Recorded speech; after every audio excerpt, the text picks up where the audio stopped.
Hello and welcome to Mars Storytime Corner. I am Mars, your reader and your kind heart. The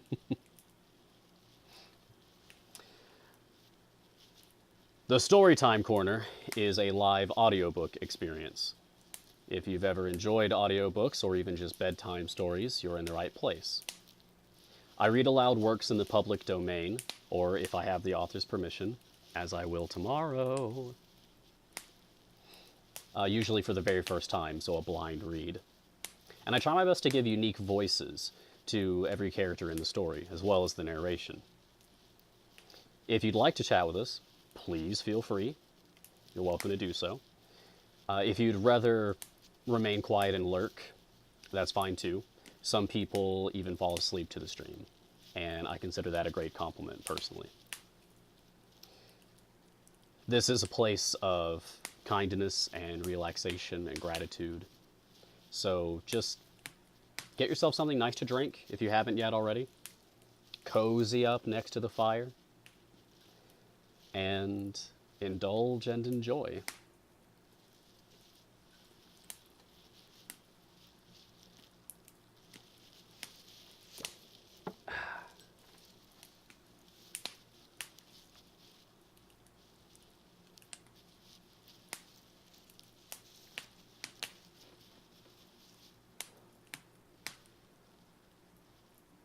The Legend of Sleepy Hollow by Washington Irving, as read to you by me, Mars.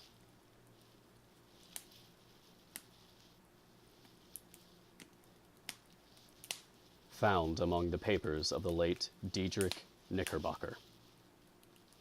It's not a great name. It's rather silly.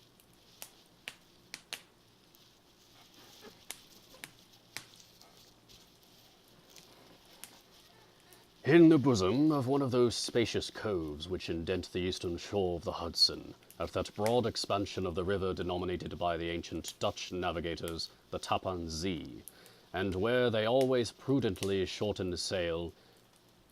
Wait, forgot, there you go. Forgot to change the thing up here, anyway. And where they always prudently shortened sail, and implored the protection of St. Nicholas when they crossed, there lies a small market town, or rural port, which by some is called Greensburg, but which is more generally and properly known by the name of Tarrytown. There's Tarrytown, from the Wikipedia article. Okay, that's cool.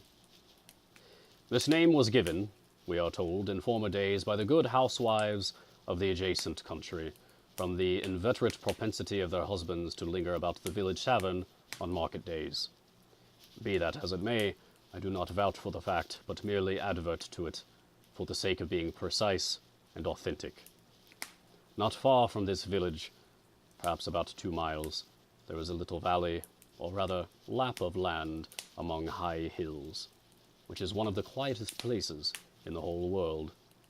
A small brook glides through it, with just murmur enough to lull one to repose, and the occasional whistle of a quail or tapping of a woodpecker is almost the only sound that ever breaks in upon the uniform tranquility. These old-timey authors, they love the word tranquility. So much of that. So much tranquility. I recollect that when a stripling, my first exploit in squirrel shooting was in a grove of tall walnut trees that shades one side of the valley.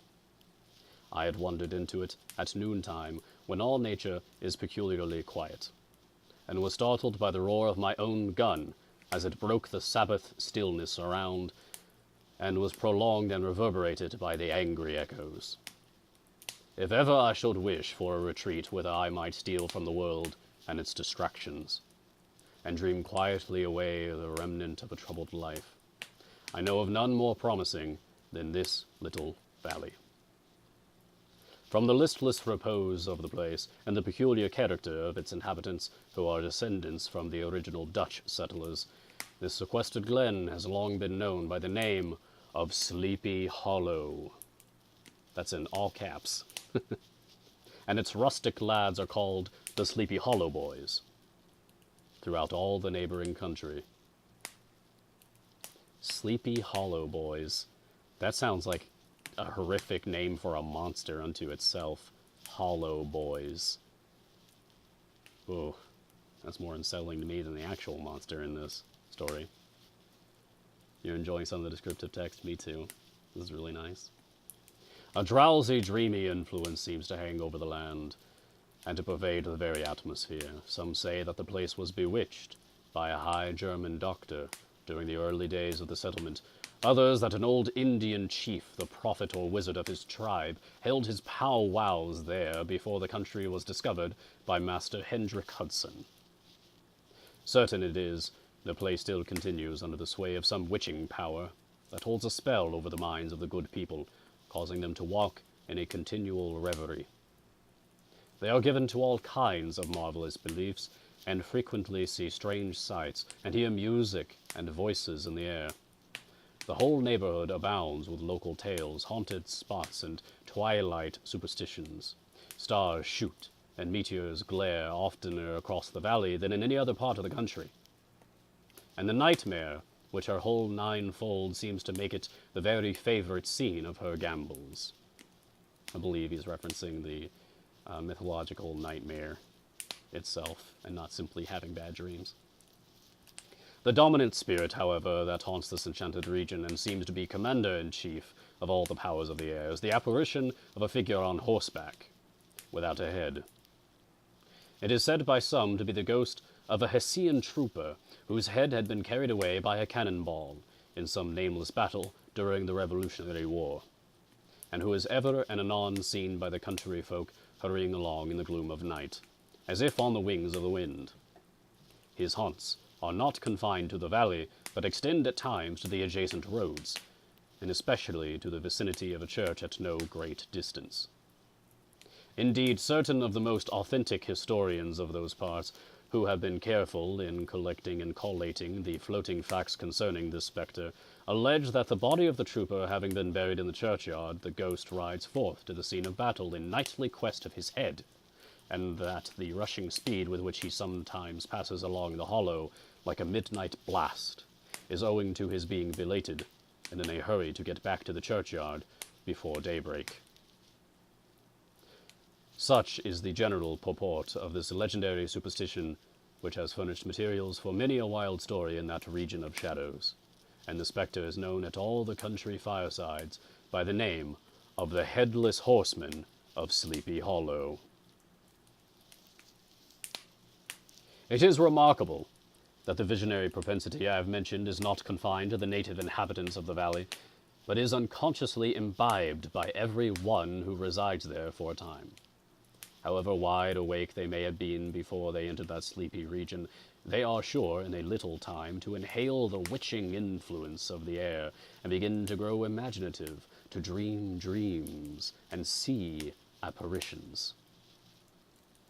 I mention this peaceful spot with all possible laud, for it is in such little retired Dutch valleys found here and there embosomed in the great state of New York, that population, manners, and customs remain fixed, while the great torrent of migration and improvement, which is making such incessant changes in other parts of this restless country, sweeps by them unobserved.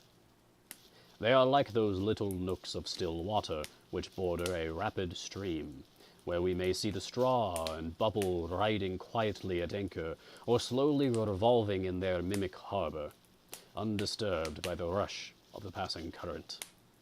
Though many years have elapsed since I trod the drowsy shades of Sleepy Hollow, yet I question whether I should not still find the same trees and the same families vegetating in its sheltered bosom.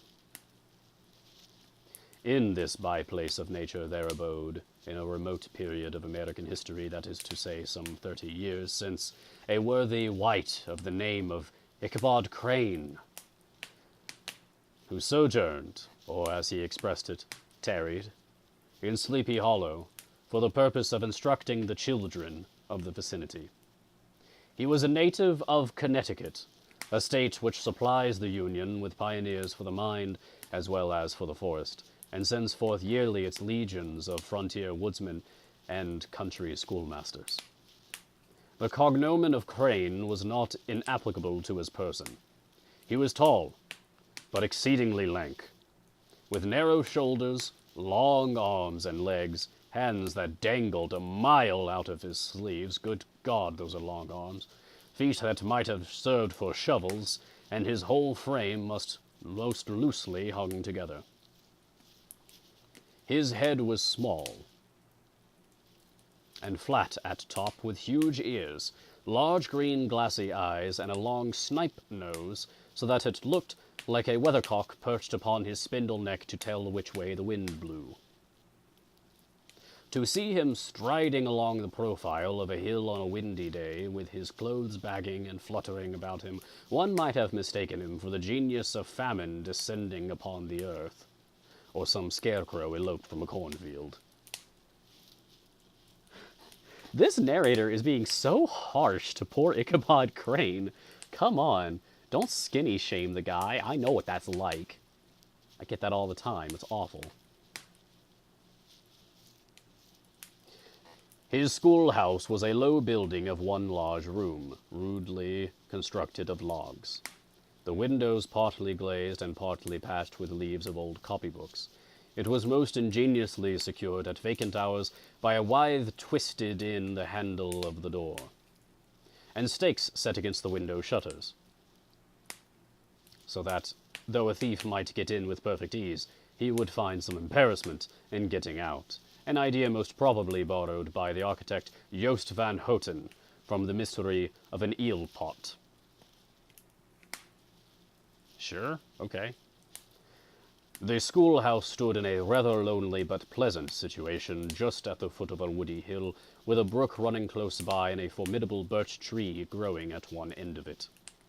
From hence the low murmur of his pupils' voices conning over their lessons might be heard in a drowsy summer's day, like the hum of a beehive, interrupted now and then by the authoritative voice of the master, in the tone of menace or command, or peradventure by the appalling sound of the birch, as he urged some tardy loiterer along the flowery path of knowledge. Truth to say, he was a conscientious man, and ever bore in mind the golden maxim, spare the rod and spoil the child. Ichabod Crane's scholars certainly were not spoiled. Some scarecrow eloped from a cornfield. Yeah. Whew. It's a wild insult. You look like some scarecrow that's eloped from a cornfield. What's wrong with you? I would not have it imagined, however, that he was one of those cruel potentates of the school who joy in the smart of their subjects. On the contrary, he administered justice with discrimination rather than severity, taking the burden off the backs of the weak and laying it on those of the strong. Your mere puny stripling that winced at the least flourish of the rod was passed by with indulgence, but the claims of justice were satisfied by inflicting a doubled portion on some little tough, wrong-headed, broad-skirted Dutch urchin who sulked and swelled and grew dogged and sullen beneath the birch. All this he called doing his duty by their parents, and he never inflicted a chastisement without following it by the assurance, so consolatory to the smarting urchin, that he would remember it and thank him for it the longest day he had to live. When school hours were over, he was even the companion and playmate of the larger boys, and on holiday afternoons would convoy some of the smaller ones home. I suppose convey still works there. Who happened to have pretty sisters, or good housewives for mothers, noted for the comforts of the cupboard. Indeed, it behooved him to keep on good terms with his pupils. The revenue arising from his school was small, and would have been scarcely sufficient to furnish him with daily bread. For he was a huge feeder, and though lank, had the dilating powers of an anaconda. But to help out his maintenance, he was, according to country custom in those parts, boarded and lodged at the houses of the farmers whose children he instructed. With these he lived successively a week at a time, thus going the rounds of the neighborhood, with all his worldly effects tied up in a cotton handkerchief. that all this might not be too onerous on the purses of his rustic patrons, who are apt to consider the cost of schooling a grievous burden, and schoolmasters as mere drones, he had various ways of rendering himself both useful and agreeable. He assisted the farmers occasionally in the lighter labors of their farms, helped to make hay, mended the fences, took the horses to water, drove the cows from pasture, and cut wood for the winter fire. He laid aside, too, all the dominant dignity and absolute sway with which he lorded it in his little empire, the school, and became wonderfully gentle and ingratiating. He found favor in the eyes of the mothers by petting the children, particularly the youngest, and like the lion bold, with whom so magnanimously the lamb did hold, he would sit with the child on one knee, and rock a cradle with his foot for whole hours together. In addition to his other vocations, he was the singing master of the neighborhood, and picked up many bright shillings by instructing the young folks in psalmody. It was a matter of no little vanity to him on Sundays to take his station in front of the church gallery, with a band of chosen singers, where, in his own mind, he completely carried away the palm from the parson. Certain it is his voice resounded far above all the rest of the congregation, and there are peculiar quavers still to be heard in that church, and which may even be heard half a mile off, quite to the opposite side of the mill pond, on a still Sunday morning, which are said to be legitimately descended from the nose of Ichabod Crane. From the nose of Ichabod Crane. Aww. Hello, new friend. Welcome. Oh, I kind of like that as a welcoming message.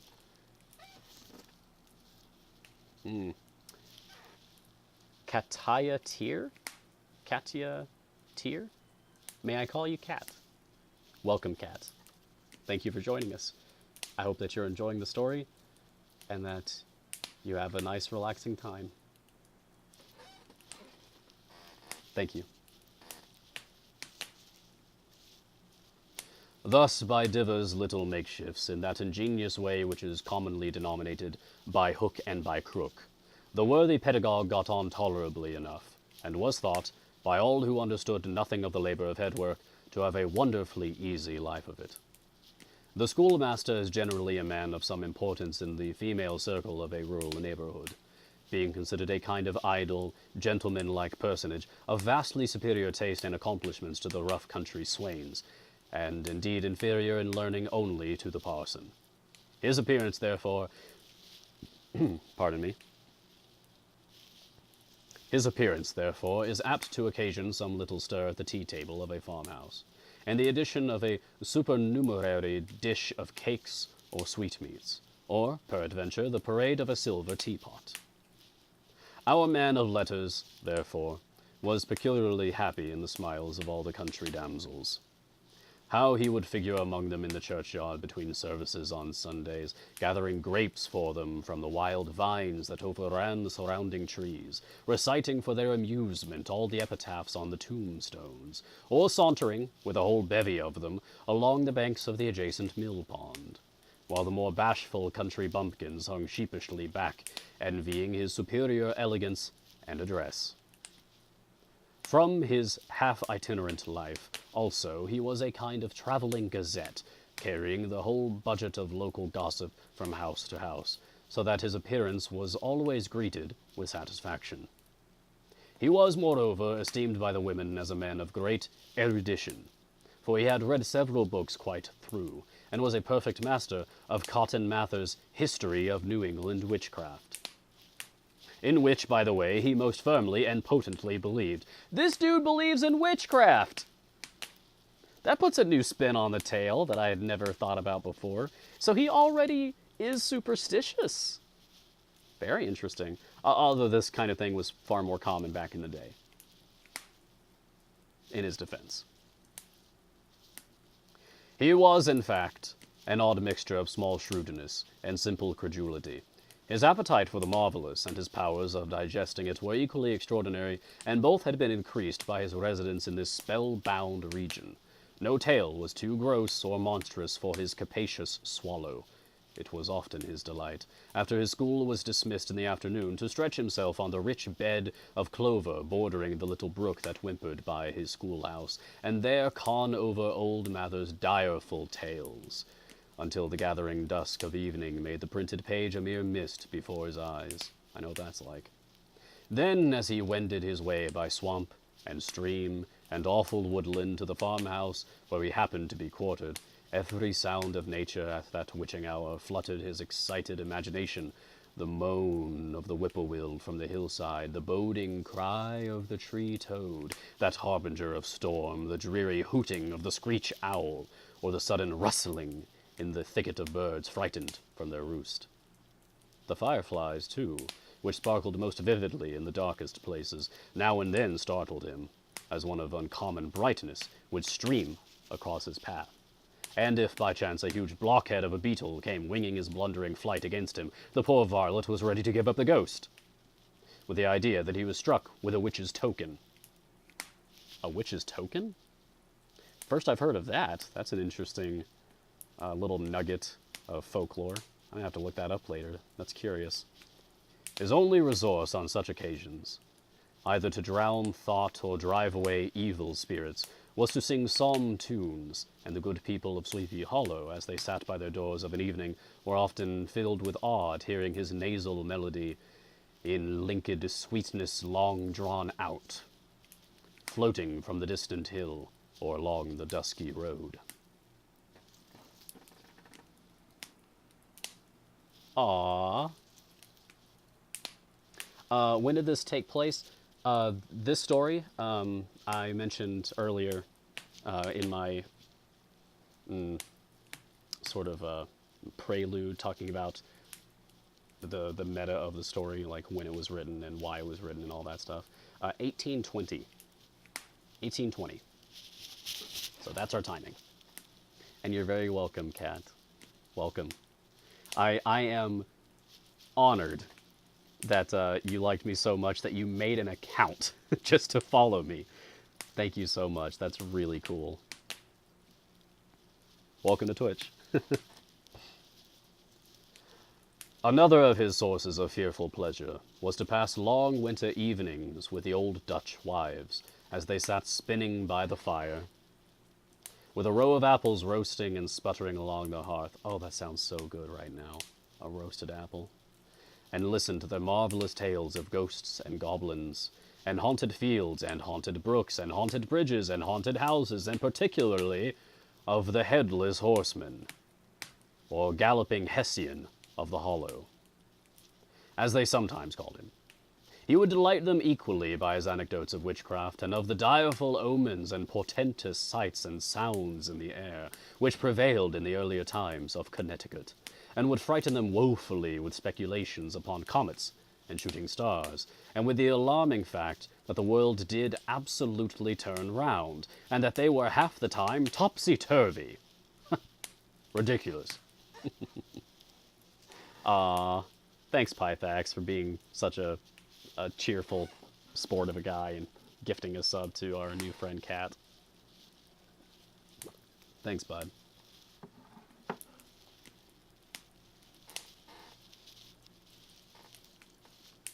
Pythax here is our very charitable friend.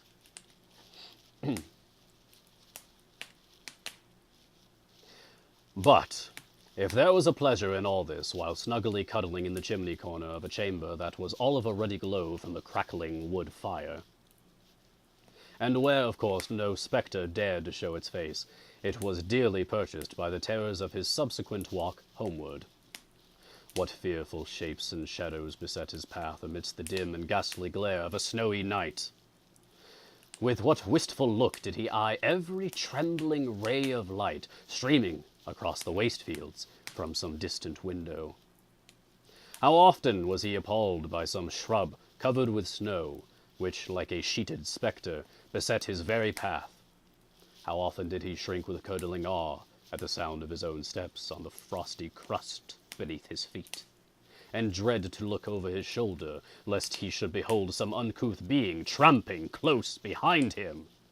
And how often was he thrown into complete dismay by some rushing blast, howling among the trees, in the idea that it was the galloping Hessian on one of his nightly scourings. All these, however, were mere terrors of the night, phantoms of the mind that walk in darkness.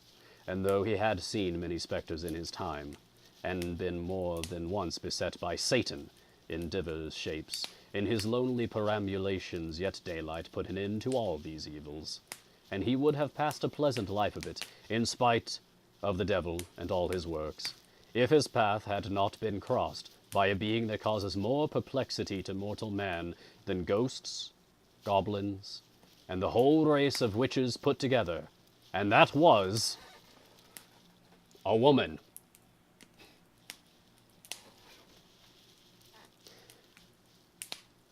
Kind of sexist, but it's 1820, so. Among the musical disciples who assembled one evening in each week to receive his instructions in psalmody was Katrina von Tassel, the daughter and only child of a substantial Dutch farmer. She was a blooming lass of fresh 18, plump as a partridge, ripe and melting and rosy-cheeked as one of her father's peaches, and universally famed, not merely for her beauty, but her vast expectations. She was withal a little of a coquette, as might be perceived even in her dress, which was a mixture of ancient and modern fashions as most suited to set off her charms. She wore the ornaments of pure yellow gold, which her great-great-grandmother had brought over from Saardam, the tempting stomacher of the olden time, and withal a provokingly short petticoat to display the prettiest foot and ankle in the country road. Oh, so scandalous for the time. The prettiest foot and ankle. Ichabod Crane had a soft and foolish heart toward the sex, and it is not to be wondered at that so tempting a morsel soon found favor in his eyes, more especially after he had visited her in her paternal mansion. Old Baltus van Tassel was a perfect picture of a thriving, contented, liberal-hearted farmer. He seldom, it is true, sent either his eyes or his thoughts beyond the boundaries of his own farm. But within those everything was snug, happy, and well-conditioned. He was satisfied with his wealth, but not proud of it, and piqued himself upon the hearty abundance, rather than the style in which he lived. His stronghold was situated on the banks of the Hudson, in one of those green, sheltered, fertile nooks in which the Dutch farmers are so fond of nestling. A great elm tree spread its broad branches over it, at the foot of which bubbled up a spring of the softest and sweetest water, in a little well formed of a barrel, and then stole sparkling away through the grass to a neighboring brook that babbled along among alders and dwarf willows. Hard by the farmhouse was a vast barn that might have served for a church, every window and crevice of which seemed bursting forth with the treasures of the farm. The flail was busily resounding within it from morning to night. Swallows and martins skimmed twittering about the eaves, and rows of pigeons, some with one eye turned up, as if watching the weather, some with their heads buried under their wings, or buried in their bosoms, and others swelling and cooing and bowing about their dames, were enjoying the sunshine on the roof. Sleek, unwieldy porkers were grunting in the repose and abundance of their pens, from whence sallied forth now and then troops of sucking pigs, as if to snuff the air. A stately squadron of snowy geese were riding in an adjoining pond, convoying whole fleets of ducks. Regiments of turkeys were gobbling through the farmyard, and guinea fowls fretting about it, like ill-tempered housewives with their peevish, discontented cry. Before the barn door strutted the gallant rooster, that pattern of a husband, a warrior and a fine gentleman, clapping his burnished wings and crowing in the pride and gladness of his heart, sometimes tearing up the earth with his feet, and then generously calling his ever-hungry family of wives and children to enjoy the rich morsel which he had discovered.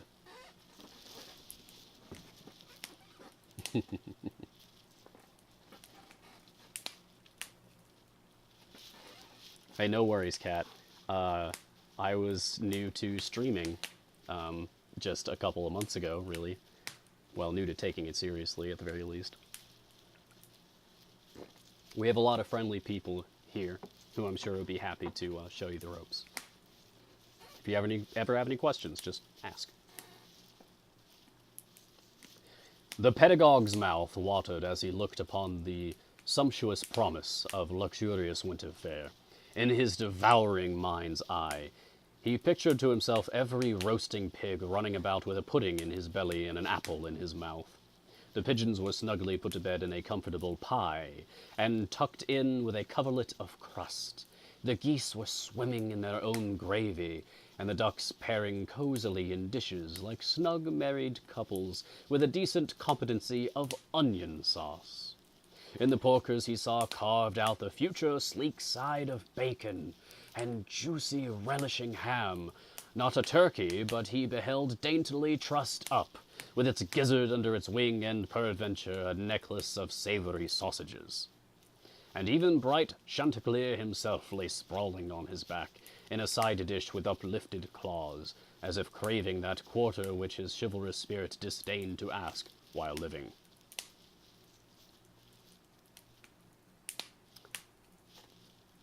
Chanticleer? Chanticleer. Chanticleer. I have no idea what that is. Might we expand our vocabulary today? Would someone be so kind as to look up the word Chanticleer and let us know in the chat? Thank you. As the enraptured Ichabod fancied all this, and as he rolled his great green eyes over the fat meadowlands, the rich fields of wheat, of rye, of buckwheat, and Indian corn, and the orchards burdened with ruddy fruit which surrounded the warm tenement of Van Tassel, his heart yearned after the damsel who was to inherit these domains, and his imagination expanded with the idea how they might be readily turned into cash, and the money invested in immense tracts of wild land and shingled palaces in the wilderness. Nay, his busy fancy already realized his hopes, and presented to him the blooming Katrina, with a whole family of children mounted on the top of a wagon loaded with household trumpery, with pots and kettles dangling beneath, and he beheld himself bestriding a pacing mare, with a colt at her heels, setting out for Kentucky, Tennessee, or the Lord knows where. It actually says that. Chanticleer is known around the world as an orchestra of voices, a name given to a domestic... okay. That's so interesting. Like, there's two meanings that are so different.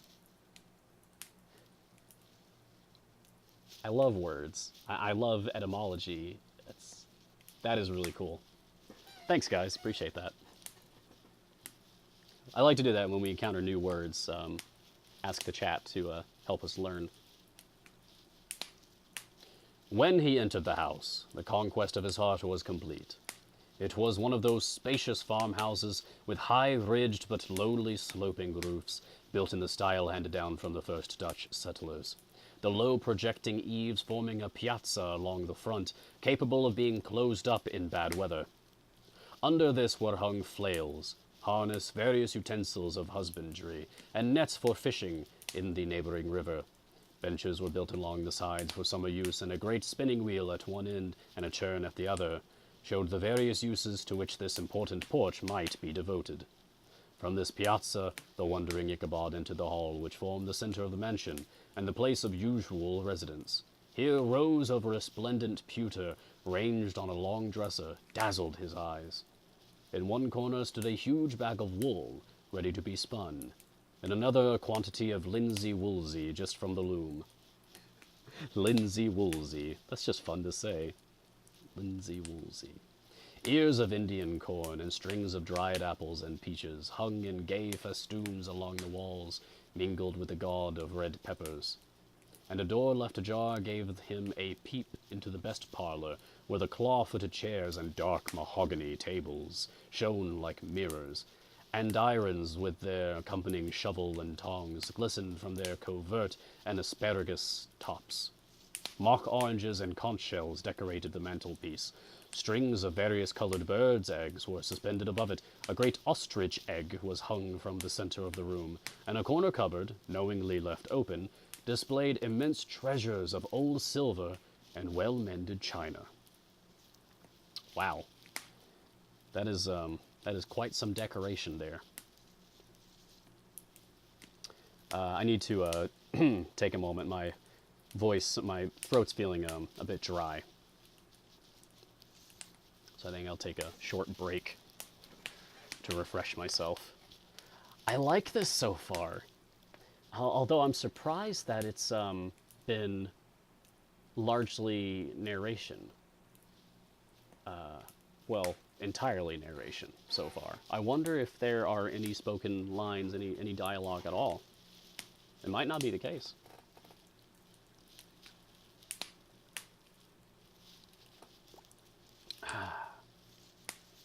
I hope that you are enjoying the reading.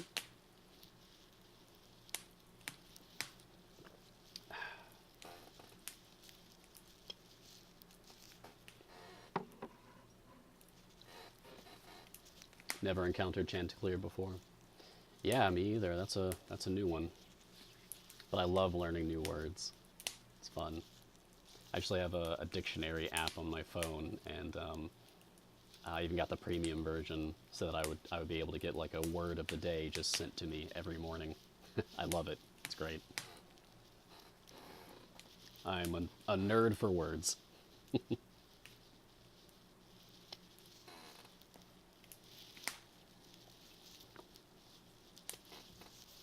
All right, back to it.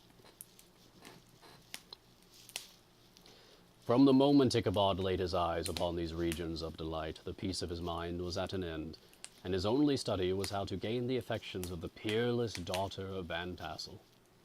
In this enterprise, however, he had more real difficulties than generally fell to the lot of a knight-errant of yore, who seldom had anything but giants, enchanters, fiery dragons, and such like easily conquered adversaries to contend with, and had to make his way merely through gates of iron and brass, and walls of adamant to the castle keep, where the lady of his heart was confined.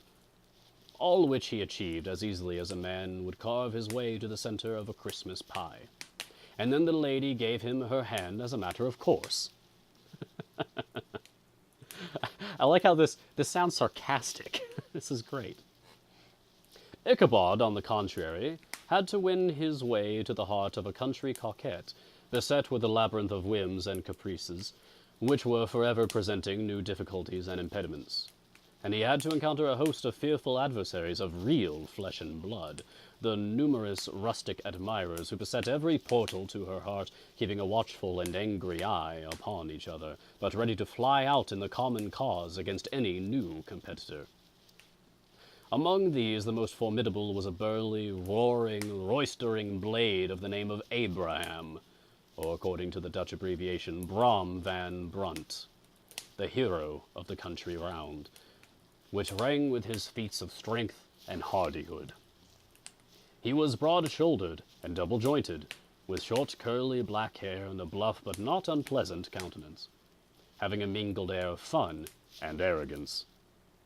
From his Herculean frame and great powers of limb, he had received the nickname of Brom Bones, again in all caps, by which he was universally known. He was famed for great knowledge and skill in horsemanship, being as dexterous on horseback as a Tartar. He was foremost at all races and fights, and with the ascendancy which bodily strength always acquires in rustic life, was the umpire in all disputes, setting his hat on one side and giving his decisions with an air and tone that admitted of no gainsay or appeal. He was always ready for either a fight or a frolic, but had more mischief than ill will in his composition, and with all his overbearing roughness there was a strong dash of waggish good humor at bottom.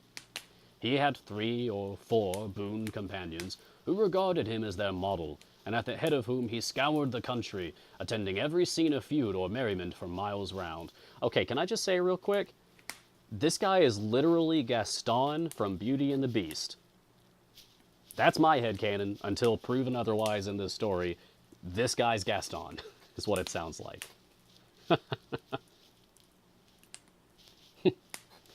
All right.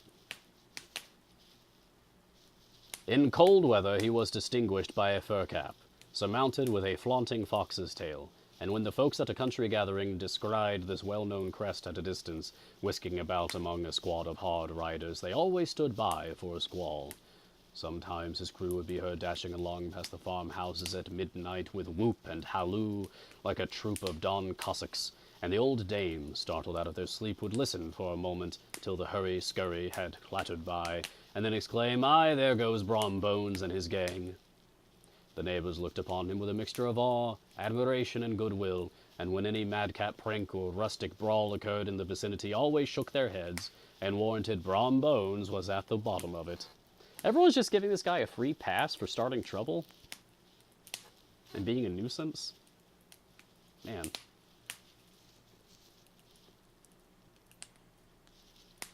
This rantipole hero had for some time singled out the blooming Katrina for the object of his uncouth gallantries, and though his amorous toyings were something like the gentle caresses and endearments of a bear, yet it was whispered that she did not altogether discourage his hopes.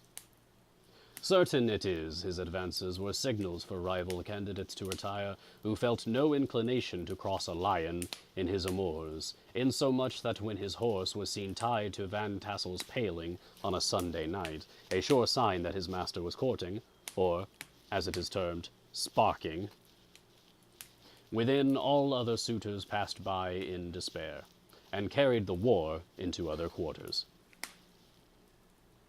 Such was the formidable rival with whom Ichabod Crane had to contend, and considering all things, a stouter man than he would have shrunk from the competition, and a wiser man would have despaired. He had, however, a happy mixture of pliability and perseverance in his nature. He was in form and spirit like a supplejack, yielding but tough. Though he bent, he never broke, and though he bowed beneath the slightest pressure, yet the moment it was away, jerk! He was as erect, and carried his head as high as ever. To have taken the field openly against his rival would have been madness, for he was not a man to be thwarted in his amours, any more than that stormy lover Achilles. Ichabod, therefore, made his advances in a quiet and gently insinuating manner. Oh, he's manipulative. Okay, I got it. Under cover of his character of singing master, he made frequent visits at the farmhouse. Not that he had anything to apprehend from the meddlesome interference of parents, which is so often a stumbling block in the path of lovers. Balt Van Tassel was an easy, indulgent soul. He loved his daughter better even than his pipe. Well, I should hope so. And like a reasonable man and an excellent father, let her have her way in everything. His notable little wife, too, had enough to do to attend her housekeeping and manage her poultry, for as she sagely observed, ducks and geese are foolish things, and must be looked after, but girls can take care of themselves. Thus, while the busy dame bustled about the house, or plied her spinning wheel at one end of the piazza, honest Balt would sit smoking his evening pipe at the other, watching the achievements of a little wooden warrior, who, armed with a sword in each hand, was most valiantly fighting the wind on the pinnacle of the barn. Oh, so a weather vane. I get it. That's cute. It's a fun way to describe it. In the meantime, Ichabod would carry on his suit with the daughter by the side of the spring under the great elm, or sauntering along in the twilight, that hour so favorable to the lover's eloquence. I profess not to know how women's hearts are wooed and won.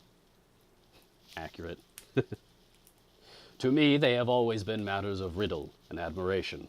Some seem to have but one vulnerable point, or door of access, while others have 1,000 avenues and may be captured in 1,000 different ways. It is a great triumph of skill to gain the former, but a still greater proof of generalship to maintain possession of the latter. For man must battle for his fortress at every door and window. He who wins 1,000 common hearts is therefore entitled to some renown. But he who keeps undisputed sway over the heart of a coquette is indeed a hero. Certain it is, this was not the case with the redoubtable Brom Bones. and from the moment Ichabod Crane made his advances, the interest of the former evidently declined. His horse was no longer seen tied to the palings on Sunday nights, and a deadly feud gradually arose between him and the preceptor of Sleepy Hollow. Brom, who had a degree of rough chivalry in his nature, would fain have carried matters to open warfare and have settled their pretensions to the lady, according to the mode of those most concise and simple reasoners, the knights-errant of yore, by single combat. But Ichabod was too conscious of the superior might of his adversary to enter the lists against him. He had overheard a boast of Brom's that he would double the schoolmaster up and lay him on a shelf of his own schoolhouse, and he was too wary to give that opportunity. There was something extremely provoking in this obstinately pacific system. It left Brom no alternative but to draw upon the funds of rustic waggery in his disposition, and to play off boorish practical jokes upon his rival. Ichabod became the object of whimsical persecution to Bones and his gang of rough riders. They harried his hitherto peaceful domains, smoked out his singing school by stopping up the chimney, broke into the schoolhouse at night, in spite of its formidable fastenings of withe and window stakes, and turned everything topsy-turvy, so that the poor schoolmaster began to think all the witches in the country held their meetings there. Oh, right, because we know that he's superstitious. But what was still more annoying, Brom took all opportunities of turning him into ridicule in presence of his mistress, and had a scoundrel dog whom he taught to whine in the most ludicrous manner, and introduced as a rival of Ichabod's to instruct her in psalmody. In this way matters went on for some time without producing any material effect on the relative situations of the contending powers. On a fine autumnal afternoon, Ichabod, in pensive mood, sat enthroned on the lofty stool from whence he usually watched all the concerns of his little literary realm. In his hand he swayed a ferule, that scepter of despotic power. I don't know what that is. F-E-R-U-L-E. Ferule. Like a ruler? Like a ruler that you would use to measure something? The birch of justice reposed on 3 nails behind the throne, a constant terror to evildoers, while on the desk before him might be seen sundry contraband articles and prohibited weapons detected upon the persons of idle urchins, such as half-munched apples, pop guns, whirligigs, fly cages, and whole legions of rampant little paper game things. Apparently, there had been some appalling act of justice recently inflicted, for his scholars were all busily intent upon their books, or slyly whispering behind them with one eye kept upon the master. And a kind of buzzing stillness reigned throughout the schoolroom.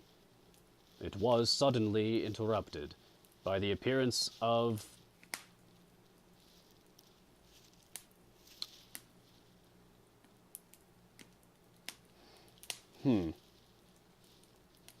Okay, so we have a racist term here describing a person.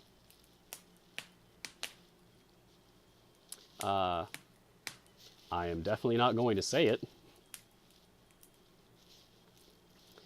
So I will say, and hope that it's okay, I will say black person, if that's all right.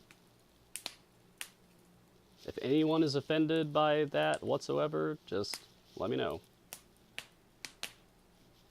It was suddenly interrupted by the appearance of a black person in tow-cloth jacket and trousers, a round-crowned fragment of a hat like the cap of Mercury, and mounted on the back of a ragged, wild, half-broken colt, which he managed with a rope by way of halter.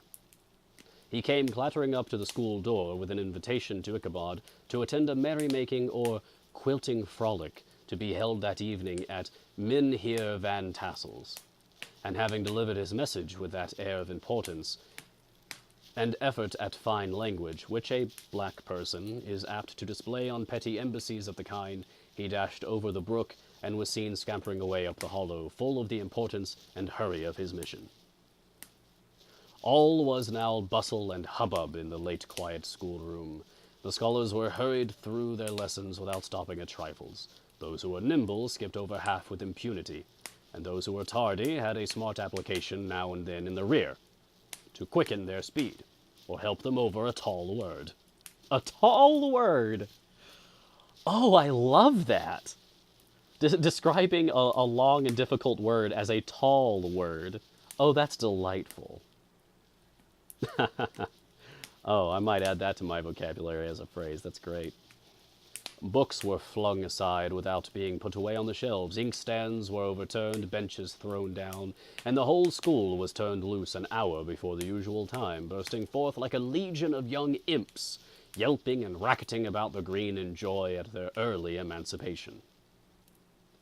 The gallant Ichabod now spent at least an extra half-hour at his toilet, brushing and furbishing up his best, and indeed only suit of rusty black, and arranging his locks by a bit of broken looking-glass that hung up in the schoolhouse, that he might make his appearance before his mistress in the true style of a cavalier. He borrowed a horse from the farmer with whom he was domiciliated. Ooh, that's a good one. It's one of those tall words. Domiciliated. A choleric old Dutchman of the name of Hans van Ripper. Strong name. And thus gallantly mounted, issued forth like a knight-errant in quest of adventure. But it is meet I should, in the true spirit of romantic story, give some account of the looks and equipments of my hero and his steed. The animal he bestrode was a broken-down plough horse that had outlived almost everything but its viciousness. He was gaunt and shagged, with a ewe-neck and a head like a hammer. His rusty mane and tail were tangled and knotted with burrs. One eye had lost its pupil and was glaring and spectral, but the other had the gleam of a genuine devil in it. Still, he must have had fire and metal in his day, if we may judge from the name he bore of Gunpowder. He had in fact been a favorite steed of his master's, the choleric Van Ripper, who was a furious rider, and had infused, very probably, some of his own spirit into the animal, for old and broken down as he looked, there was more of the lurking devil in him than in any young filly in the country. Ichabod was a suitable figure for such a steed. He rode with short stirrups, which brought his knees nearly up to the pommel of the saddle. His sharp elbows stuck out like grasshoppers. He carried his whip perpendicularly in his hand like a scepter, and as his horse jogged on, the motion of his arms was not unlike the flapping of a pair of wings. A small wool hat rested on the top of his nose, for so his scanty strip of forehead might be called, and the skirts of his black coat fluttered out almost to the horse's tail. Such was the appearance of Ichabod and his steed as they shambled out of the gate of Hans van Ripper, and it was altogether such an apparition as is seldom to be met with in broad daylight. Oh my gosh, this narrator, just savage, roasting Ichabod at any opportunity. Wow. Like, this is such a horrible, embarrassing sight for a person to be dressed like that, on a horse like that, and to be out in broad daylight. It was, as I have said, a fine autumnal day.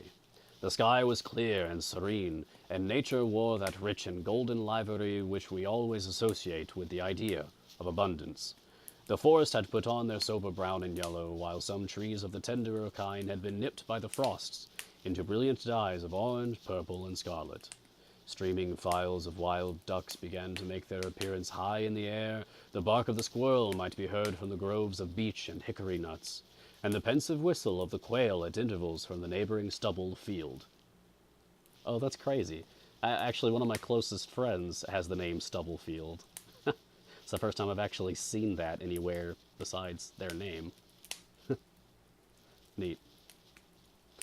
The small birds were taking their farewell banquets. In the fullness of their revelry, they fluttered, chirping and frolicking from bush to bush and tree to tree, capricious from the very profusion and variety around them. There was the honest robin, the favorite game of stripling sportsmen, with its loud querulous note, and the twittering blackbirds flying in sable clouds, and the golden-winged woodpecker with his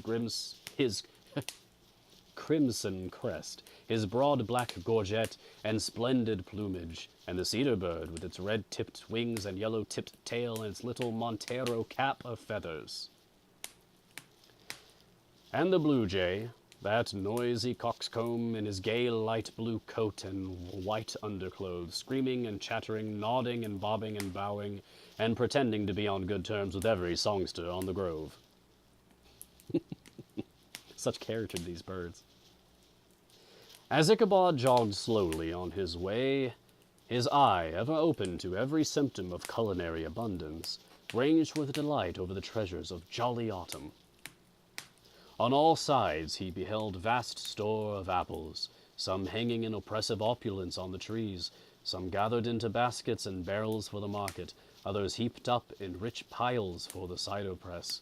Farther on he beheld great fields of Indian corn, with its golden ears peeping from their leafy coverts, and holding out the promise of cakes and hasty pudding, and the yellow pumpkins lying beneath them, turning up their fair round bellies to the sun, and giving ample prospects of the most luxurious of pies. And anon he passed the fragrant buckwheat fields, breathing the odor of the beehive, and as he beheld them, soft anticipation stole over his mind of dainty slapjacks, well buttered and garnished with honey or treacle by the delicate little dimpled hand of Katrina Van Tassel. I need to take a water break again. Very dry throat.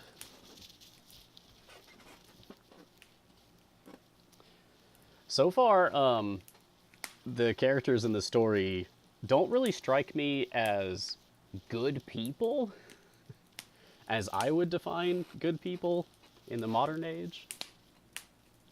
Perhaps they would have been considered as such back then.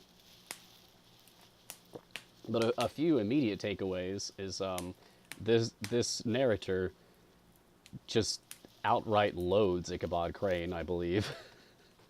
It's constantly making fun of him.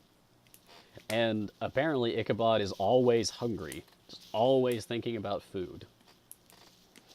And then there's also the unfortunate phrasings used in discussing his young love, it seems. Talking about capturing her. It's not good. Stuff like that. And then there's the racist words that may not have been thought of as such back then, but definitely would be now. I'm not here to make anyone uncomfortable. That I can guarantee you.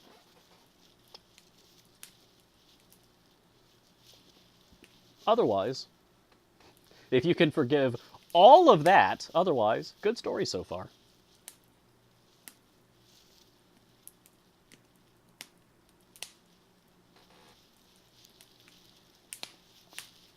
It's actually making me hungry too, if I'm being honest. And I, just got back from lunch before I started my stream. I'm just always hungry now. Let's continue. Thus feeding his mind with many sweet thoughts and sugared suppositions, he journeyed along the sides of a range of hills which look out upon some of the goodliest scenes of the mighty Hudson. The sun gradually wheeled his broad disk down in the west. The wide bosom of the Tappan Zee lay motionless and glassy, excepting that here and there a gentle undulation waved and prolonged the blue shadow of the distant mountain. A few amber clouds floated in the sky, without a breath of air to move them. The horizon was of a fine golden tint, changing gradually into a pure apple green, and from that into the deep blue of the mid-heaven. A slanting ray lingered on the woody crests of the precipices that overhung some parts of the river, giving greater depth to the dark gray and purple of their rocky sides, a sloop was loitering in the distance, dropping slowly down with the tide, her sail hanging uselessly against the mast. And as the reflection of the sky gleamed along the still water, it seemed as if the vessel was suspended in the air. Spooky. It was toward evening that Ichabod arrived at the house of the Heer Van Tassel, which he found thronged with the pride and flower of the adjacent country. Old farmers, a spare leathern-faced race in homespun coats and breeches, blue stockings, huge shoes, and magnificent pewter buckles. Their brisk, withered little dames in close-crimped caps, long-waisted short gowns, homespun petticoats with scissors and pin-cushions, and gay calico pockets hanging on the outside. Buxom lasses, almost as antiquated as their mothers, excepting where a straw hat, a fine ribbon, or perhaps a white frock, gave symptoms of city innovation. The sons, in short, square-skirted coats, with rows of stupendous brass buttons, and their hair generally queued in the fashion of the times, especially if they could procure an eel skin for the purpose. What? Eel skin? It being esteemed throughout the country as a potent nourisher and strengthener of the hair. Really? Did people really believe in 1820 that it was a good idea to smear the skin of an eel all over your hair? That's crazy. I've got to look that up. That sounds so weird.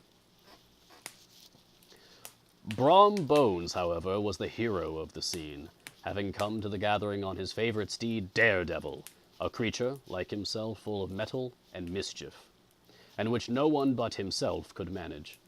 He was in fact noted for preferring vicious animals, given to all kinds of tricks which kept the rider in constant risk of his neck, for he held a tractable, well-broken horse as unworthy of a lad of spirit.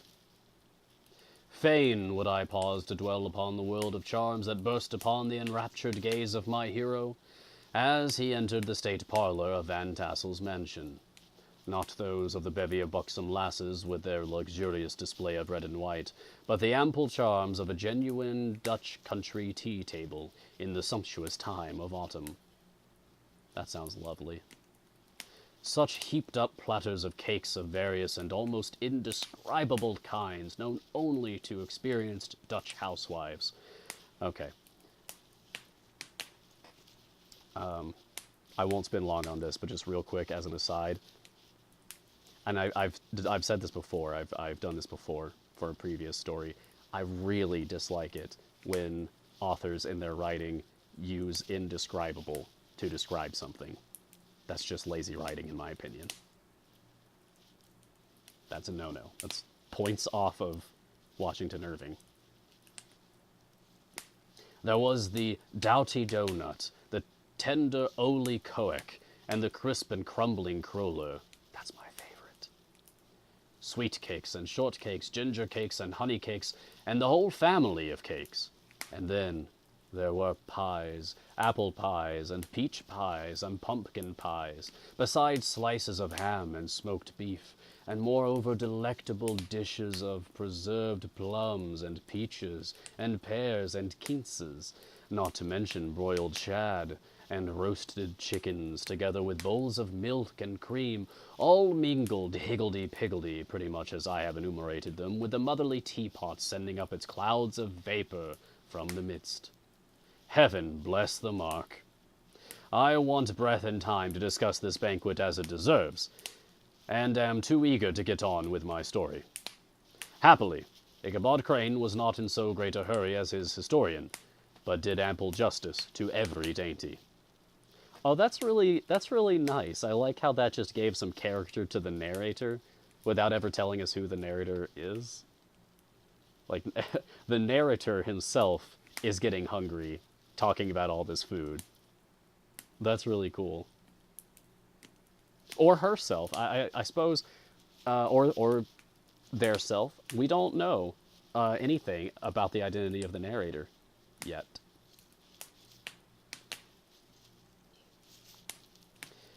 He was a kind and thankful creature, whose heart dilated in proportion as his skin was filled with good cheer, and whose spirits rose with eating as some men's do with drink.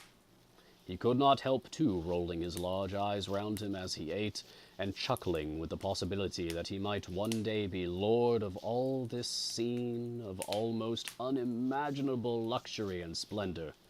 Then, he thought, how soon he'd turn his back upon the old schoolhouse, snap his fingers in the face of Hans van Ripper and every other patron, there's a bad word there, I'm not going to say it, and kick any itinerant pedagogue out of doors that should dare to call him comrade. Old Baltus Van Tassel moved about among his guests with a face dilated with content and good humor, round and jolly as the harvest moon. His hospitable attentions were brief, but expressive, being confined to a shake of the hand, a slap on the shoulder, a loud laugh, and a pressing invitation to fall to and help themselves. And now the sound of the music from the common room or hall summoned to the dance. The musician was an old gray-headed black man who had been the itinerant orchestra of the neighborhood for more than half a century. His instrument was as old and battered as himself. The greater part of the time he scraped on 2 or 3 strings, accompanying every movement of the bow with a motion of the head, bowing almost to the ground and stamping with his foot whenever a fresh couple were to start. Ichabod prided himself upon his dancing as much as upon his vocal powers. Not a limb, not a fiber about him was idle. And to have seen his loosely hung frame in full motion, you would have thought St. Vitus himself, that blessed patron of the dance, was figuring before you in person. He was the admiration of all the black people, who, having gathered of all ages and sizes from the farm in the neighborhood, stood forming a pyramid of shining black faces at every door and window, gazing with delight at the scene, rolling their white eyeballs, and showing grinning rows of ivory from ear to ear. How could the... I see. How could the flogger of urchins be otherwise than animated and joyous? Sorry, I had some trouble with that sentence there. The lady of his heart was his partner in the dance, and smiling graciously in reply to all his amorous oglings, while Brom Bones, sorely smitten with love and jealousy, sat brooding by himself in one corner. When the dance was at an end, Ichabod was attracted to a knot of the sager folks, who, with old Van Tassel, sat smoking at one end of the piazza, gossiping over former times, and drawing out long stories about the war. This neighborhood, at the time of which I am speaking, was one of those highly favored places which abound with chronicle and great men. The British and American line had run near it during the war. It had therefore been the scene of marauding and infested with refugees, cowboys, and all kinds of border chivalry. Just sufficient time had elapsed to enable each storyteller to dress up his tale with a little becoming fiction, and in the indistinctness of his recollection, to make himself the hero of every exploit. There was the story of Dofue Martling, a large blue-bearded Dutchman, who had nearly taken a British frigate with an old iron 9-pounder from a mud breastwork, only that his gun burst at the 6th discharge. And there was an old gentleman who shall be nameless, being too much a mynheer to be lightly mentioned, who in the Battle of White Plains, being an excellent master of defense, parried a musket ball with a small sword, insomuch that he absolutely felt it whiz round the blade and glance off the hilt, in proof of which he was ready at any time to show the sword with the hilt a little bent. There were several more that had been equally great in the field, not one of whom but was persuaded that he had a considerable hand in bringing the war to a happy termination. But all these were nothing to the tales of ghosts and apparitions that succeeded. The neighborhood is rich in legendary treasures of the kind. Local tales and superstitions thrive best in these sheltered, long-settled retreats, but are trampled underfoot by the shifting throng that forms the population of most of our country places. Besides, there is no encouragement for ghosts in most of our villages, for they have scarcely had time to finish their first naps and turn themselves in their graves before their surviving friends have traveled away from the neighborhood, so that when they turn out at night to walk their rounds, they have no acquaintance left to call upon. This is perhaps the reason why we so seldom hear of ghosts, except in our long-established Dutch communities.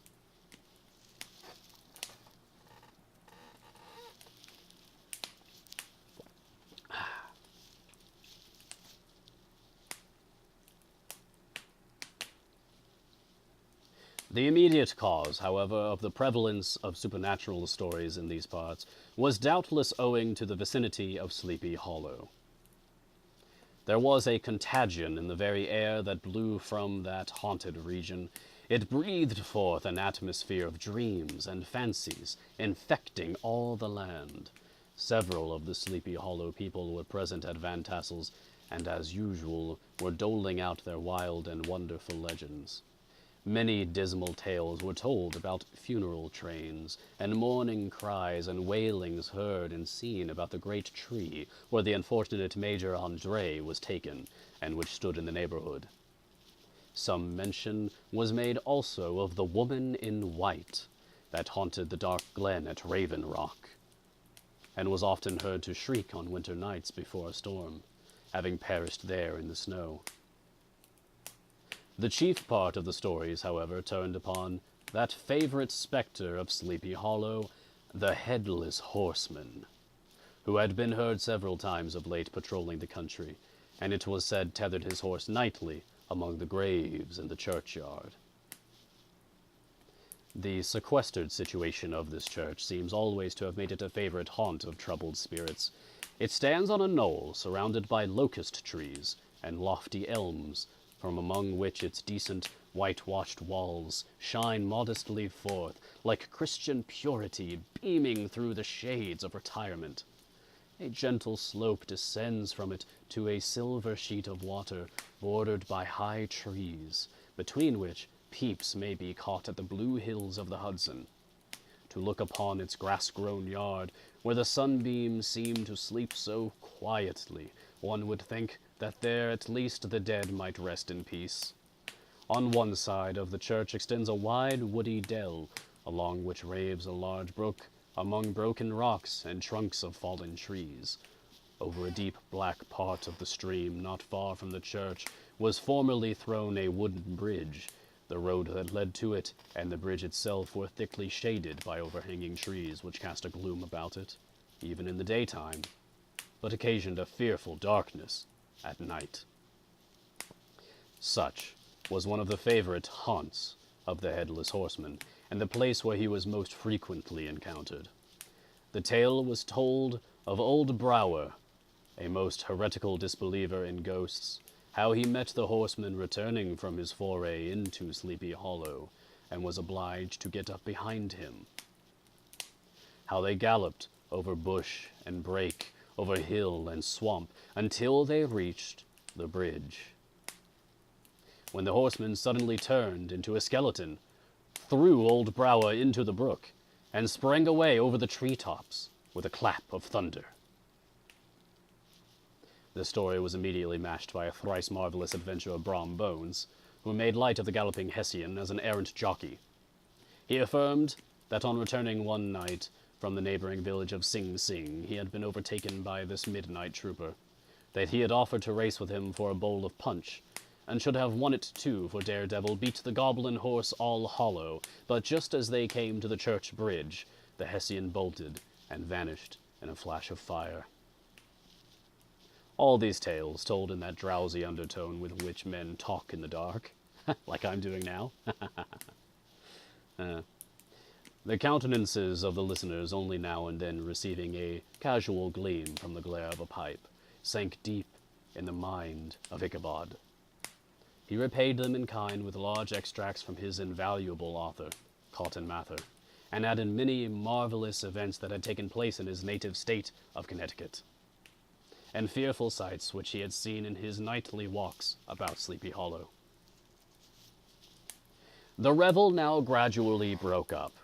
The old farmers gathered together their families in their wagons, and were heard for some time rattling along the hollow roads and over the distant hills. Some of the damsels mounted on pillions behind their favorite swains, and their light-hearted laughter mingling with the clatter of hoofs, echoed along the silent woodlands, sounding fainter and fainter until they gradually died away, and the late scene of noise and frolic was all silent and deserted. Ichabod only lingered behind, according to the custom of country lovers, to have a tete-a-tete with the heiress, fully convinced that he was now on the high road to success. What passed at this interview, I will not pretend to say, for in fact I do not know. Something, however, I fear me, must have gone wrong, for he certainly sallied forth after no very great interval with an air quite desolate and chapfallen. Oh, these women, these women! Could that girl have been playing off any of her coquettish tricks? Was her encouragement of the poor pedagogue all a mere sham to secure her conquest of his rival? Heaven only knows, not I. Let it suffice to say, Ichabod stole forth with the air of one who had been sacking a hen-roost rather than a fair lady's heart. Without looking to the right or left to notice the scene of rural wealth on which he had so often gloated, he went straight to the stable, and with several hearty cuffs and kicks roused his steed most uncourteously from the comfortable quarters in which he was soundly sleeping, dreaming of mountains of corn and oats and whole valleys of timothy and clover. Now we can add cruel to animals to the list of grievances against Ichabod Crane. It was the very witching time of night that Ichabod, heavy-hearted and crestfallen, pursued his travels homeward along the sides of the lofty hills which rise above Tarrytown, and which he had traversed so cheerily in the afternoon. The hour was as dismal as himself. Far below him the Tappan Zee spread its dusky and indistinct waste of waters, with here and there the tall mast of a sloop, riding quietly at anchor under the land. In the dead hush of midnight, he could even hear the barking of the watchdog from the opposite shore of the Hudson, but it was so vague and faint as only to give an idea of his distance from this faithful companion of man. Now and then, too, the long-drawn crowing of a rooster accidentally awakened would sound far, far off from some farmhouse away among the hills, but it was like a dreaming sound in his ear.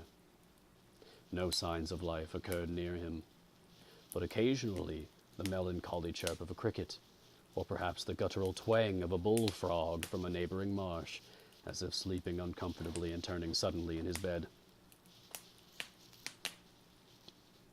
All the stories of ghosts and goblins that he had heard in the afternoon now came crowding upon his recollection. The night grew darker and darker, just like my stream right now. The stars seemed to sink deeper in the sky, and driving clouds occasionally hid them from his sight. He had never felt so lonely and dismal. He was, moreover, approaching the very place where many of the scenes of the ghost stories had been laid. In the center of the road stood an enormous tulip tree, which towered like a giant above all the other trees of the neighborhood, and formed a kind of landmark. Its limbs were gnarled and fantastic, large enough to form trunks for ordinary trees, twisting down almost to the earth and rising again into the air. It was connected with the tragical story of the unfortunate André, who had been taken prisoner hard by and was universally known by the name of Major André's tree. The common people regarded it with a mixture of respect and superstition, partly out of sympathy for the fate of its ill-starred namesake, and partly from the tales of strange sights and doleful lamentations told concerning it. As Ichabod approached this fearful tree, he began to whistle. He thought his whistle was answered. It was but a blast sweeping sharply through the dry branches. As he approached a little nearer, he thought he saw something white hanging in the midst of the tree. He paused and ceased whistling, but on looking more narrowly perceived that it was a place where the tree had been scathed by lightning. and the white wood laid bare. Suddenly he heard a groan. His teeth chattered, and his knees smote against the saddle. It was but the rubbing of one huge bough upon another, as they were swayed about by the breeze. He passed the tree in safety, but new perils lay before him. About 200 yards from the tree, a small brook crossed the road, and ran into a marshy and thickly wooded glen known by the name of Wiley's Swamp. A few rough logs laid side by side served for a bridge over this stream. On that side of the road where the brook entered the wood, a group of oaks and chestnuts, matted thick with wild grapevines, threw a cavernous gloom over it. To pass this bridge was the severest trial. It was at this identical spot that the unfortunate Andre was captured, and under the covert of those chestnuts and vines were the sturdy yeomen concealed who surprised him. This has ever since been considered a haunted stream, and fearful are the feelings of the schoolboy who has to pass it alone after dark. Oh, well, what a coincidence.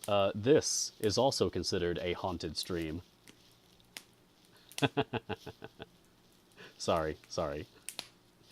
Let me have that one. As he approached the stream, his heart began to thump. He summoned up, however, all his resolution, gave his horse half a score of kicks in the ribs, and attempted to dash briskly across the bridge. But instead of starting forward, the perverse old animal made a lateral movement and ran broadside against the fence. Ichabod, whose fears increased with the delay, jerked the reins on the other side, and kicked lustily with the contrary foot. It was all in vain. His steed started, it is true, but it was only to plunge to the opposite side of the road into a thicket of brambles and alder bushes.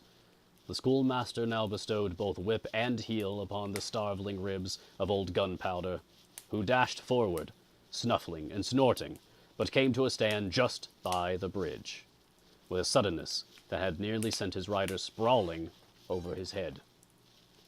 Just at this moment, a plashy tramp by the side of the bridge caught the sensitive ear of Ichabod. In the dark shadow of the grove on the margin of the brook, he beheld something huge, misshapen, and towering. It stirred not, but seemed gathered up in the gloom, like some gigantic monster ready to spring upon the traveler. The hair of the affrighted pedagogue rose upon his head with terror. What was to be done? To turn and fly was now too late, and besides, what chance was there of escaping ghost or goblin, if such it was, which could ride upon the wings of the wind? Summoning up, therefore, a show of courage, he demanded in stammering accents, "Who are you?" He received no reply. He repeated his demand in a still more agitated voice. Still, there was no answer. Once more he cudgeled the sides of the inflexible Gunpowder, and shutting his eyes, broke forth with involuntary fervor into a psalm tune. Just then the shadowy object of alarm put itself in motion, and with a scramble and a bound stood at once in the middle of the road. Though the night was dark and dismal, yet the form of the unknown might now in some degree be ascertained. He appeared to be a horseman of large dimensions, and mounted on a black horse of powerful frame. He made no offer of molestation or sociability, but kept aloof on one side of the road, jogging along on the blind side of old Gunpowder, who had now got over his fright and waywardness. Ichabod, who had no relish for this strange midnight companion, and bethought himself of the adventure of Brom Bones with the galloping Hessian, now quickened his steed in hopes of leaving him behind. The stranger, however, quickened his horse to an equal pace. Ichabod pulled up, and fell into a walk, thinking to lag behind. The other did the same. His heart began to sink within him. He endeavored to resume his psalm tune, but his parched tongue clove to the roof of his mouth, and he could not utter a staff. There was something in the moody and dogged silence of this pertinacious companion that was mysterious and appalling. it was soon fearfully accounted for. On mounting a rising ground which brought the figure of his fellow traveler in relief against the sky, gigantic in height and muffled in a cloak, Ichabod was horror-struck on perceiving that he was headless. But his horror was still more increased on observing that the head, which should have rested on his shoulders, was carried before him on the pommel of his saddle. His terror rose to desperation. He rained a shower of kicks and blows upon Gunpowder, hoping by a sudden movement to give his companion the slip. But the spectre started full jump with him. Away then they dashed through thick and thin, stones flying and sparks flashing at every bound. Ichabod's flimsy garments fluttered in the air as he stretched his long, lank body away over his horse's head in the eagerness of his flight. They had now reached the road which turns off to Sleepy Hollow, but Gunpowder, who seemed possessed with a demon, instead of keeping up with it, made an opposite turn, and plunged headlong downhill to the left. This road leads through a sandy hollow shaded by trees for about a quarter of a mile, where it crosses the bridge famous in goblin story, and just beyond swells the green knoll on which stands the whitewashed church. As yet the panic of the steed had given his unskillful rider an apparent advantage in the chase, but just as he had got halfway through the hollow, the girths of the saddle gave way, and he felt it slipping from under him. He seized it by the pommel and endeavored to hold it firm, but in vain, and had just time to save himself by clasping old Gunpowder round the neck when the saddle fell to the earth, and he heard it trampled underfoot by his pursuer. For a moment, the terror of Hans Van Ripper's wrath passed his mind, for it was his Sunday saddle. But this was no time for petty fears. The goblin was hard on his haunches, and, unskillful rider that he was, he had much ado to maintain his seat, sometimes slipping on one side, sometimes on another, and sometimes jolted on the high ridge of his horse's backbone, with a violence that he verily feared would cleave him asunder. An opening in the trees now cheered him with the hopes that the church bridge was at hand. The wavering reflection of a silver star in the bosom of the brook told him that he was not mistaken. He saw the walls of the church dimly glaring under the trees beyond. He recollected the place where Brom Bones' ghostly competitor had disappeared. "If I can but reach that bridge," thought Ichabod, "I am safe." Just then he heard the black steed panting and blowing close behind him. He even fancied that he felt his hot breath. Another convulsive kick in the ribs, and old Gunpowder sprang upon the bridge. He thundered over the resounding planks. He gained the opposite side, and now Ichabod cast a look behind to see if his pursuer should vanish, according to rule, in a flash of fire and brimstone.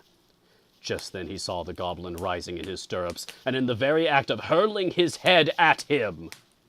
Ichabod endeavored to dodge the horrible missile, but too late. It encountered his cranium with a thunderous crash. He was tumbled headlong into the dust, and Gunpowder, the black steed, and the goblin rider passed by like a whirlwind. The next morning the old horse was found without his saddle, and with the bridle under his feet, soberly cropping the grass at his master's gate. Ichabod did not make his appearance at breakfast. Dinner hour came, but no Ichabod. The boys assembled at the schoolhouse and strolled idly about the banks of the brook, but no schoolmaster. Hans Van Ripper now began to feel some uneasiness about the fate of poor Ichabod and his saddle. An inquiry was set on foot, and after diligent investigation, they came upon his traces. In one part of the road leading to the church was found the saddle trampled in the dirt. The tracks of horses' hoofs deeply dented in the road, and evidently at furious speed, were traced to the bridge, beyond which, on the bank of a broad part of the brook, where the water ran deep and black, was found the hat of the unfortunate Ichabod, and close beside it a shattered pumpkin. The brook was searched, but the body of the schoolmaster was not to be discovered. Hans Van Ripper, as executor of his estate, examined the bundle which contained all his worldly effects. They consisted of 2 shirts and a half, 2 stocks for the neck, a pair or 2 of worsted stockings, an old pair of corduroy small cloths, a rusty razor, a book of psalm tunes full of dog's ears, and a broken pitch pipe. As to the books and furniture of the schoolhouse, they belonged to the community, excepting Cotton Mather's History of Witchcraft, a New England almanac, and a book of dreams and fortune-telling, in which last was a sheet of foolscap, much scribbled and blotted in several fruitless attempts to make a copy of verses in honor of the heiress of Van Tassel. These magic books and the poetic scrawl were forthwith consigned to the flames by Hans van Ripper, who from that time forward determined to send his children no more to school, observing that he never knew any good come of this same reading and writing. Whatever money the schoolmaster possessed, and he had received his quarter's pay but a day or two before, he must have had about his person at the time of his disappearance. The mysterious event caused much speculation at the church on the following Sunday. Knots of gazers and gossips were collected in the churchyard, at the bridge, and at the spot where the hat and pumpkin had been found. The stories of Brower, of Bones, and a whole budget of others were called to mind, and when they had diligently considered them all and compared them with the symptoms of the present case, they shook their heads, and came to the conclusion that Ichabod had been carried off by the galloping Hessian. As he was a bachelor and in nobody's debt, nobody troubled his head any more about him. The school was removed to a different quarter of the hollow, and another pedagogue reigned in his stead. It is true, an old farmer, who had been down to New York on a visit several years after, and from whom this account of the ghostly adventure was received, brought home the intelligence that Ichabod Crane was still alive, that he had left the neighborhood partly through fear of the goblin and Hans van Ripper, and partly in mortification at having been suddenly dismissed by the heiress, that he had changed his quarters to a distant part of the country, had kept school and studied law at the same time, had been admitted to the bar, turned politician, electioneered, written for the newspapers, and finally been made a justice of the 10-pound court. Brom Bones, too, who shortly after his rival's disappearance conducted the blooming Katrina in triumph to the altar, was observed to look exceedingly knowing whenever the story of Ichabod was related, and always burst into a hearty laugh at the mention of the pumpkin, which led some to suspect that he knew more about the matter than he chose to tell. The old country wives, however, who are the best judges of these matters, maintain to this day that Ichabod was spirited away by supernatural means, and it is a favorite story often told about the neighborhood round the winter evening fire. The bridge became more than ever an object of superstitious awe, and that may be the reason why the road has been altered of late years, so as to approach the church by the border of the mill pond. The schoolhouse, being deserted, soon fell to decay, and was reported to be haunted by the ghost of the unfortunate pedagogue, and the ploughboy, loitering homeward of a still summer evening, has often fancied his voice at a distance, chanting a melancholy psalm tune among the tranquil solitudes of Sleepy Hollow. And there is a postscript, but I believe I need to react to the chat because some stuff has happened. So, Pixie, thank you so much for the raid. You came in right as I got to like the climax, the crescendo of the action of the story. So I noticed you and your incredible mass of people. But I could not allow myself to react for the sake of telling the story well. So, thank you for that. Cheers to you. Now then, thank you to Chips and Super for following. We're not actually quite done yet. I know we've gone after 7.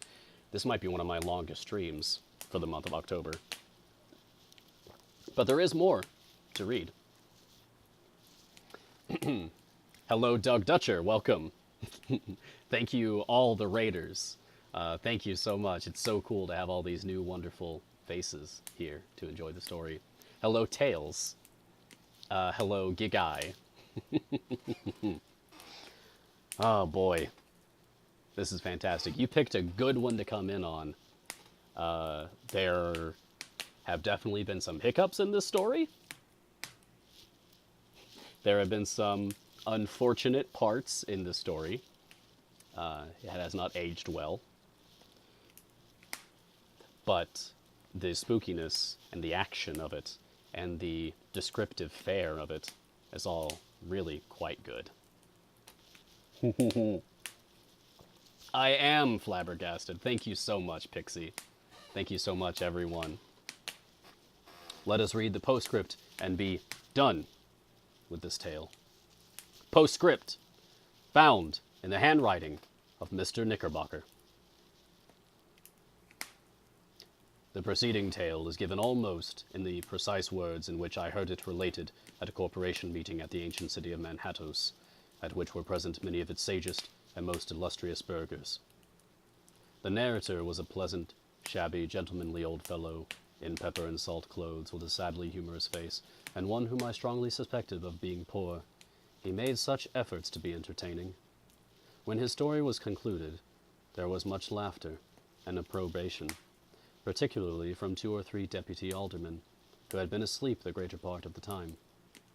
There was, however, one tall, dry-looking old gentleman, with beetling eyebrows, who maintained a grave and rather severe face throughout, now and then folding his arms, inclining his head, and looking down upon the floor, as if turning a doubt over in his mind.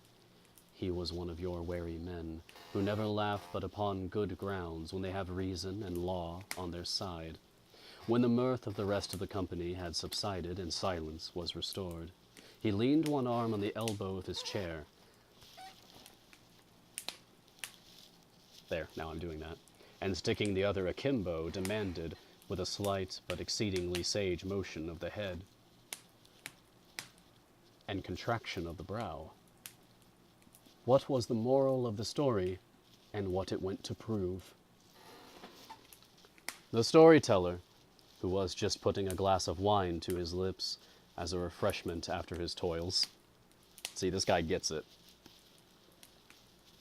No joke, this makes you very thirsty. Stay hydrated, it's important. The storyteller, who was just putting a glass of wine to his lips as a refreshment after his toils, paused for a moment, looked at his inquirer with an air of infinite deference, and lowering the glass slowly to the table, observed that the story was intended most logically to prove that there is no situation in life but has its advantages and pleasures, provided we will but take a joke as we find it, that therefore he that runs races with goblin troopers is likely to have rough riding of it. Ergo, for a country schoolmaster to be refused the hand of a Dutch heiress is a certain step to high preferment in the state. The cautious old gentleman knit his brows tenfold closer after this explanation, being sorely puzzled by the ratiocination of the syllogism, while, methought, the one in pepper and salt eyed him with something of a triumphant leer. At length he observed that all this was very well, but still he thought the story a little on the extravagant. There were 1 or 2 points on which he had his doubts. "Faith, sir," replied the storyteller, "as to that matter I don't believe 1/2 of it myself." The end.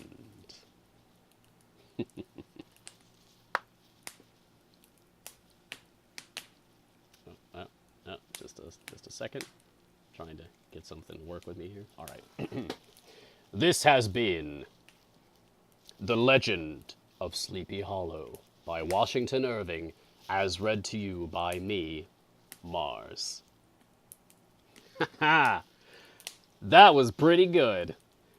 I liked the descriptive stuff at the beginning, and I really loved the action when it came at the end.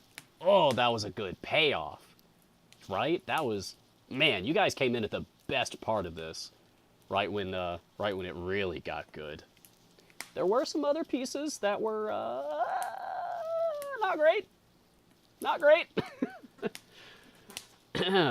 But that sort of thing is occasionally unavoidable when it comes to these older works.